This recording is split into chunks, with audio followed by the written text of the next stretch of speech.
So how would you characterize the current situation in Egypt after the July the 3rd events, and how is it possible for the international community to bring this situation to a fulfillment of democratic aspirations?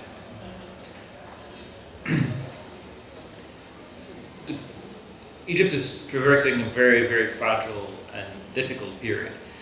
Whether we can talk about what's happening now in terms of democratic transition or not is really an open question.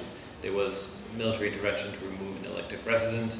There has been quite a lot of violence carried out by the state, also violence carried out by elements of the new Islamist opposition.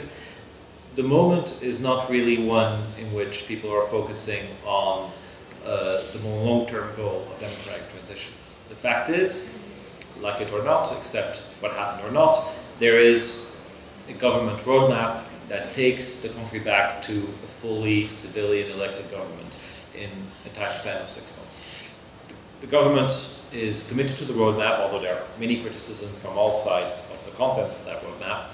It does not want to change it. It wants to get through that gauntlet over the next 6 months. You can make, I think, quite strong arguments that this is too short a time frame to deal with some of the huge questions of identity that, for instance, the debate on the constitution, which is about to start, will raise. I think the realistic view is that the transition to democracy does not take place in 6 months. The transition to democracy will take place in 5 years. Many questions, however, in the next few months will be settled, or at least a direction will be set on the question of inclusion. This government does not want, clearly, to include the Muslim Brothers, but has left, if not a door, a window open for those, as it puts it, that don't have blood on their hands to come back. The question of how or to what extent Islamists will be able to participate in the political game is largely unresolved for now. In the current talk in the constitution, there is talk of re-implementing a ban on religious parties. Now, that ban has existed before, and Islamists could still contest elections in various ways. So how it's implemented is really the devil in the details. I think right now Egypt needs some space to sort out some of its internal, here in the very short term, in the next month or so,